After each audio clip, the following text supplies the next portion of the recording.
गौतम बुद्ध नगर के छपरौला में श्रीमद् भागवत कथा का समापन बड़े ही धूमधाम से संपन्न हुआ। कथा व्यास श्री ऋषि जी महाराज ने भागवत की बहुत ही सुंदर कथा भक्तों को सुनाई। श्रीमद् भागवत कथा के समापन पर कथा व्यास श्री ऋषि जी महाराज ने सभी को धन्यवाद देते हुए अच्छे कार्य करने की प्रेरणा दी।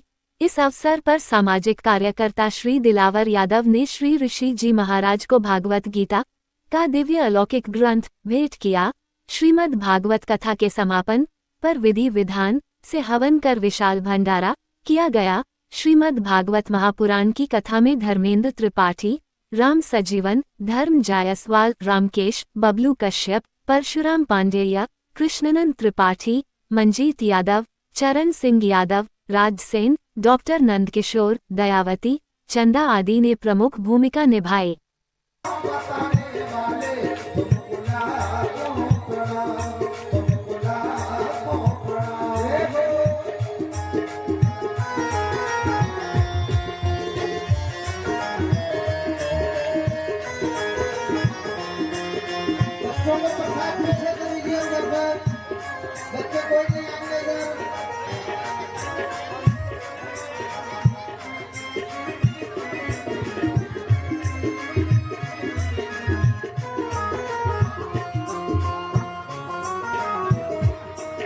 महाराज जी, आज कथा का समापन रहा है, तो अब क्या कहोगे? कैसा प्रेम मिला यहाँ पे, आप बताइएगा।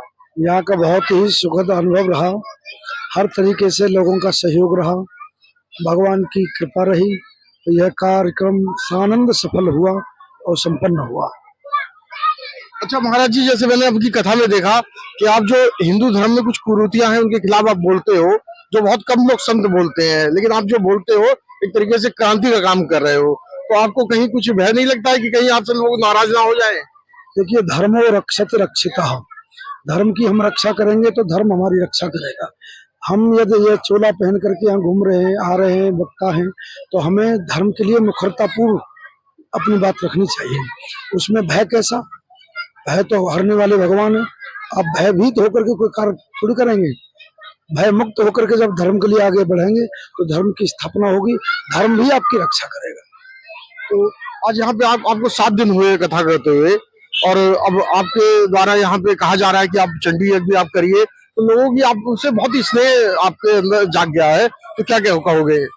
यहाँ मेरा सभी से पारिवारिक संबंध है और सभी मुझे अपना मानते हैं, मैं भी सभी को अपना ही मानता हूँ। कोई ऐसा भेद नहीं है, सब अभेद दृष्टि के साथ में यहाँ है।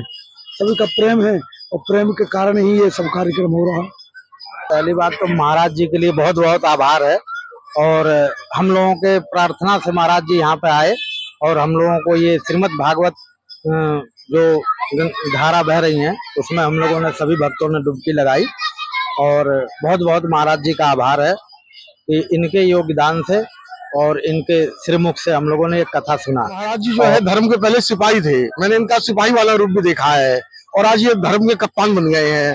तो जब एक आदमी जो है, कोई इंसान सिपाही से कप्तान बनता है तो अपने आप में बहुत भारी बात होती है। तो इसी सिपाही से कप्तान बने हैं, तो क्या कहोगे आप धर्म के? ऐसा गुरुजी, सिपाही से कप्तान बने तो ऐसे तो मतलब जमीन से जुड़े उनको सारी कुरीतियां, सारा कुछ सब कुछ पता हुआ है इनको। इस हिसाब से वो खुल करके सारी कुरीतियों के बारे में भी बता देते हैं और कथा के माध्यम से लोगों को जागृत भी करते हैं।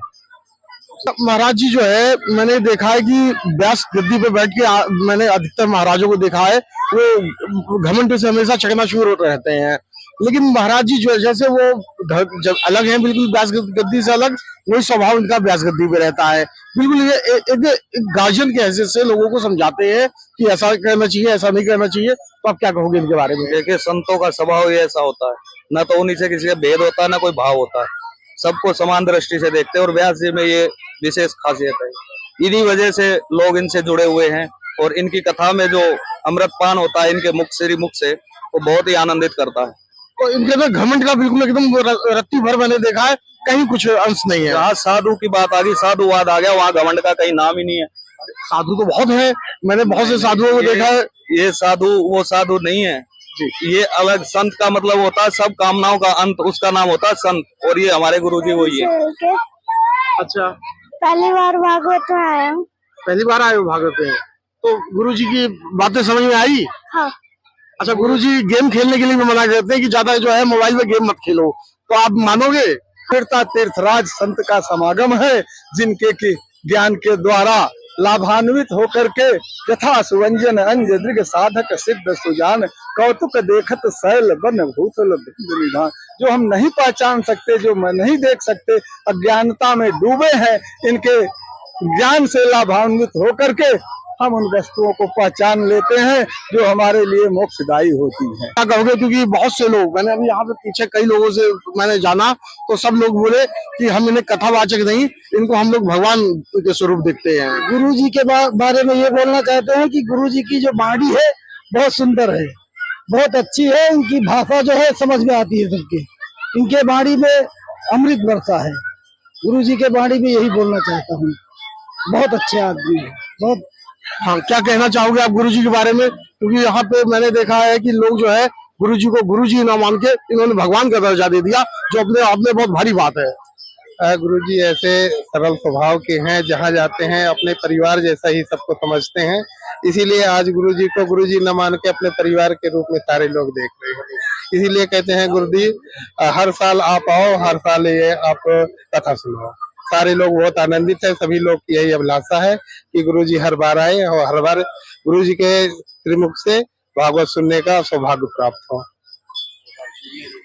अच्छा, मैंने देखा है कि ये गुरुजी के भागवत में पुरुष और पुरुष से ज्यादा महिलाएं और महिलाओं से भी ज्यादा बच्चे रहे हैं, तो ये बच्चा हमारे साथ है, तो मैं ये पूछूंगा कि आपको गुरुजी की कथा कैसी लगी? बहुत अच्छी लगी है। तो क्या समझ में आया? कोई एक चीज बताओगे आप? इससे ये सीख हुई कि हमें पूजा पाठ हमेशा करनी चाहिए। अच्छा, भगवान का ध्यान हमेशा करना चाहिए। गुरु जी को मेरा सत नमन। हम सब में से यहाँ सभी मेरे बड़े हैं, मैं एक युवा हूँ।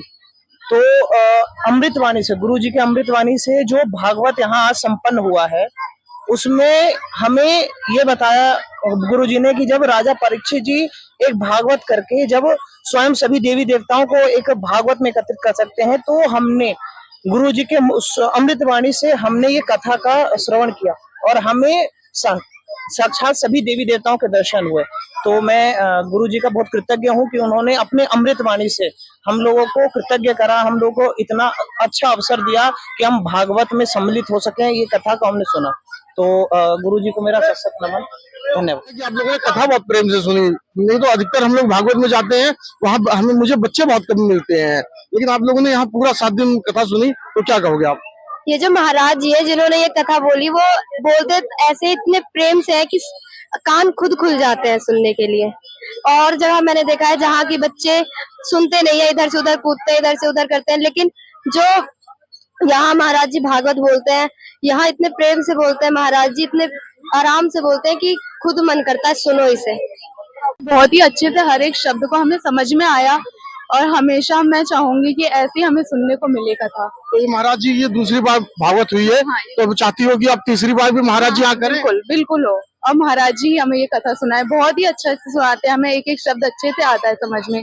पूरी कथा भी बहुत अच्छे से आई समझ में। समझती नहीं थी कि भागवत भी होती है, लेकिन जब से मैंने महाराज जी से को देखा है, सुना है, तब से मैं भी भगवान को मतलब मानने लगी और मुझे वेद शास्त्र की थोड़ी बहुत जानकारी महाराज जी से प्राप्त होने लगी। तो मैं चाहती हूँ कि अच्छा, महाराज जी की कथा सुनने से पहले आप भगवान को नहीं मानती थी? नहीं, भगवान को मानती थी, लेकिन इतना नहीं मानती। इतना नहीं मानती थी और इतनी जानकारी भी नहीं थी कि वेद कितने होते हैं। अब थोड़ा बहुत आज भी सुन लिया तो थोड़ा बहुत समझ गई। तो अब भगवान की भक्ति पे आप रम गई है पूरा? हाँ, तो इसका श्रेय किसे आप दोगी? महाराज जी को और अपने माता पिता